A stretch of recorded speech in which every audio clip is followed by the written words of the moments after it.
지난 시간에는 단어가 뭔지 살펴봤는데요. 오늘은 단어보다 좀 더 큰 단위인 구나 절을 살펴보도록 할게요. 구랑 절이랑 자꾸 비교하라고 하던데 도대체 이해가 안 돼요, 선생님. 구부터 보면요.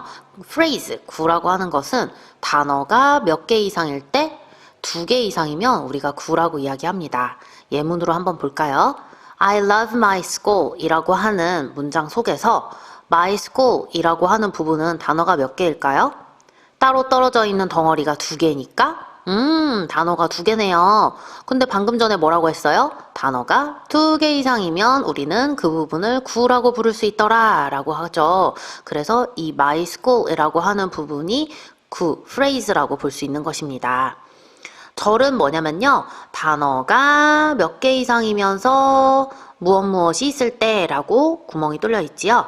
단어가 바로 2개 이상이면서 잠깐만요, 선생님. 아까 전에 단어가 2개 이상이면 구라면서요. 근데 절도 단어가 2개 이상이라고요? 그럼 똑같잖아요. 뭐하러 구랑 절이랑 구별을 해요? 잠깐만. 절은 단어가 2개 이상이면서 그 단어들이 어떠한 역할을 할 때 이 조건이 붙지요. 그래서 바로 이 2 단어 안에 주어 동사가 있을 때라고 보시면 됩니다. 그래서 I love my school 이라고 하는 문장 속에서 I love my school 단어가 몇 개예요? 총 4개죠. 근데 그 중에 주어 동사가 있어요? 네, 있어요. 주인공과 주인공의 행동 또는 상태를 나타내는 말이 있습니까? 있습니다. 주인공은 누구? I, 나라고 하는 I가 있고요. 주인공의 상태나 행동이 드러나 있어요? 네, 드러나 있어요. 주인공이 무언가를 좋아한다 라고 하는 상태. 동사 love가 나와 있죠. 사랑하다, 좋아하다 라는 부분이 있어요. 그렇기 때문에 동사도 있고요. 이렇게 단어가 2개 이상이면서 주어 동사가 있을 때 우리는 그걸 절이라고 부릅니다. 그러면 문장은 뭘까요? 문장은 절 중에서도 완전한 절을 문장이라고 불러요. 완전하다는 건 갖춰야 될 걸 모두 갖추고 있을 때 우리가 완전하다라고 부릅니다. 지금 이 경우에서 나는 좋아한다, I love 까지만 이야기를 하면 아마 듣는 사람은 뭘 좋아한다는 거야 아리송할 거예요. 질문을 또 할 수밖에 없잖아요. 그렇기 때문에 완전하다고 볼 수 없거든요. love가 필요로 하는 무엇 을에 해당하는 말, 목적어가 드러나 있기 때문에 바로 이 절은 완전하다고 볼 수 있어요. 그래서 I love my school 이라고 하는 절은 곧 문장이기도 합니다. 이 경우에는요. 자, 그러면 문장의 겉모습은 어떨까요? 뭘로 시작하죠? 맞아요. 문장의 겉모습은 대문자로 시작해서 마지막은 콩 하고 점을 콱 찍어주죠. 이 점을 우리는 period라고 부릅니다. 우리가 온점이라고 부르는 것이지요. 겉모습은 어떻다고요? 대문자로 시작하여서 콩, period, 점으로 끝난다. 속모습은 어때요? 절이긴 절인데 어떤 절? 완전한 절. 완전하다는 건 뭔데요? 동사가 갖추어야 할 요소를 제대로 갖추었을 때 완전하다라고 부르는 것입니다. 자, 뒷장으로 넘겨서 그렇다면 문장 한 개의 절은 몇 개까지 들어갈 수 있을까 한번 생각해 볼게요. 선생님, 문장이랑 절이랑 너무 헷갈려요. 한번 지금 선생님이 그러면 여러분한테 예시를 들어주도록 하겠습니다. 여기 I run 이라고 하는 아이가 있고요. I eat 라고 하는 아이가 있습니다. 자, 이 친구들은 문장일지 절일지 아니면 둘 다일지 둘 다 아닐지 한번 생각해 볼게요. 먼저 I run부터 한번 따져볼까요? 단어가 몇 개예요? 단어가 2개. 단어가 2개이면서 주어 동사 있습니까? 네, 있습니다. 있기 때문에 절 맞아요? 네, 맞아요. I eat은 어때요? 나는 먹는다. 자, 단어가 몇 개죠? 단어가 2개죠. 그런데 이 안에 주어 동사 있습니까? 있지요. I, 내가 먹는다. 주인공의 상태나 행동을 나타내는 말인 동사까지 나와 있죠. 그러면 얘는 절이 맞습니다. 그러면 이번에는 문장 여부를 판단해 보도록 할 건데요. I run은 완전합니까? 네, 완전하죠. 나는 달린다. 이 이상의 run이 다른 것을 필요로 하지 않기 때문에 문장도 성립합니다. 물론 대문자로 시작해서 period로 끝이 났고요. I, it의 경우에는 어때요? 선생님이 인위적으로 점은 찍어놓긴 했지만 사실 먹다라고 하는 it은 무엇 을을 먹는지 목적어를 필요로 하는데 목적어가 있습니까? 없습니까? 없죠? 없기 때문에 얘는 문장이라고 볼 수 없더라. 즉 절과 문장은 같은 것이 아닙니다. 그런데 이 I run처럼 문장이면서 절인 경우 문장 한 개에 절은 한 개가 들어가 있지요. 그런데 6번 선생님이 묻는 질문은 뭐예요? 문장 한 개에 절은 몇 개까지 들어갈 수 있을까? 라고 묻고 있죠. 몇 개까지 들어갈 수 있을 것 같아요? 자, 쌤이 예시를 한번 들어줄까요? 나는 아침에 7시에 일어나요. I wake up in the morning 7 a.m.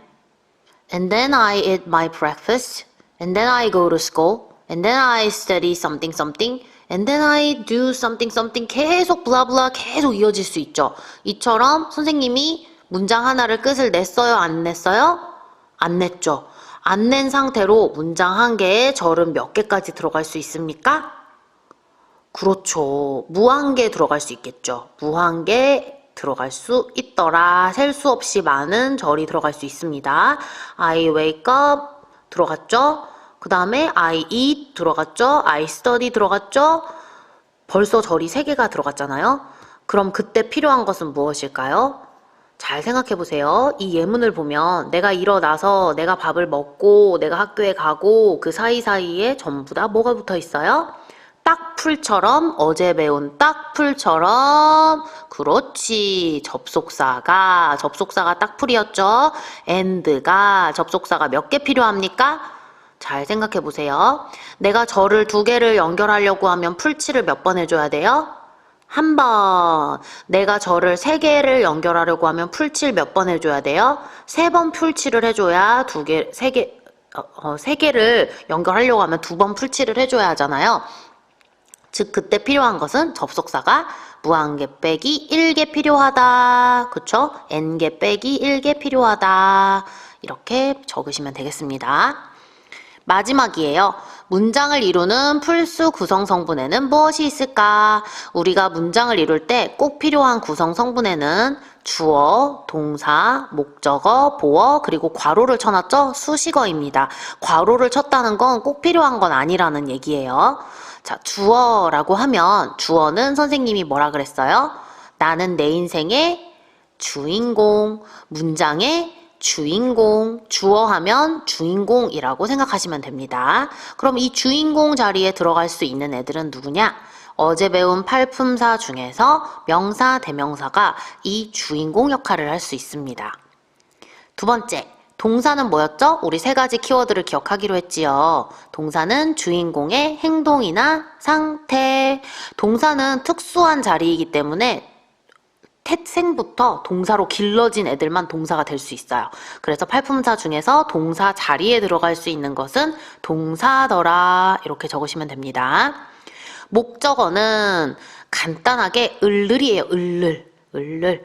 그러면 우리 아까 전에 배웠던 예문 I eat 이라고 하는 절에서 뭐만 더해지면 완전한 문장이 됩니까?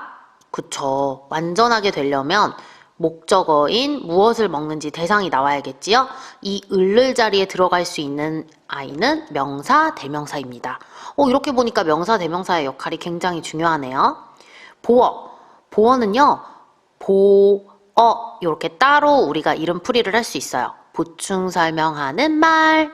보충 설명하는 말은 어떤 건지 선생님이 예문으로 볼게요. I am a student.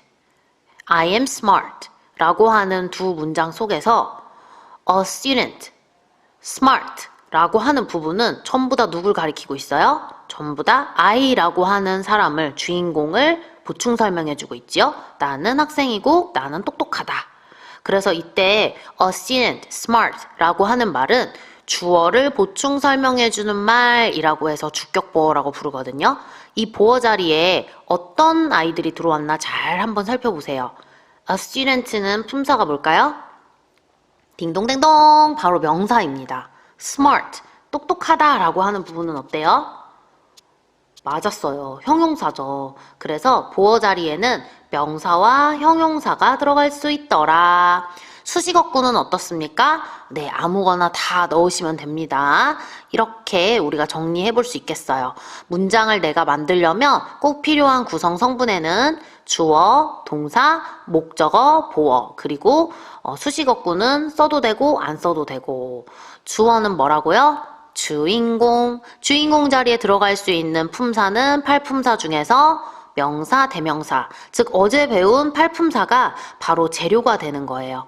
그리고 지금 배우는 문장의 필수 구성 성분들은 그릇이라고 보시면 됩니다. 포지션이에요, 포지션. 두 번째, 동사는 주인공의 행동이나 상태, 그리고 이 자리에 들어갈 수 있는 건 특수하게 동사만 이 자리에 들어갈 수 있더라. 목적어는 을을, 보어는 보충 설명하는 말, 목적어 자리에는 명사, 대명사 넣고 보어 자리에는 명사나 형용사를 집어 넣어주시면 됩니다. 다 정리가 됐지요? 자, 그러면 문장. 이번에는 빈 종이 안에 세상 모든 영어 문장이 다 적혀 있다라고 상상을 해보세요. 우리 저번에는 어떤 상상을 했지요? 세상 모든 영어 단어가 적혀 있는 상상을 했잖아요. 지금은 세상 모든 문장이 적혀 있다라고 상상을 해보시면 됩니다. 이때 우리 학자들이 또 누굽니까? 엄청나게 똑똑한 학자들이죠? 그래서 이 학자들이 5 종류로 문장을 분류하였습니다. 그래서 한번 보면 1형식은 뭘로 구성이 되어 있느냐? 주어와 동사. 2형식은 주어, 동사, 보어. 3형식은 주어, 동사, 목적어. 4형식은 주어, 동사, 간접 목적어, 직접 목적어. 간접 목적어는 누구누구에게 이렇게 해석이 되고요. 직접 목적어는 무엇 을 이라고 해석합니다. 5형식은요. 주어, 동사, 목적어, 그리고 목적격 보어. 아까 전에 주격 보어는 주어를 보충 설명하는 말이었잖아요. 그러면 목적격 보어는 뭐겠어요? 바로 목적어를 설명하는 말, 보충 설명하는 말, 이렇게 해석하시면 됩니다. 오늘 배운 내용을 머릿속에 꼭꼭 집어넣고 소화를 시키도록 할게요.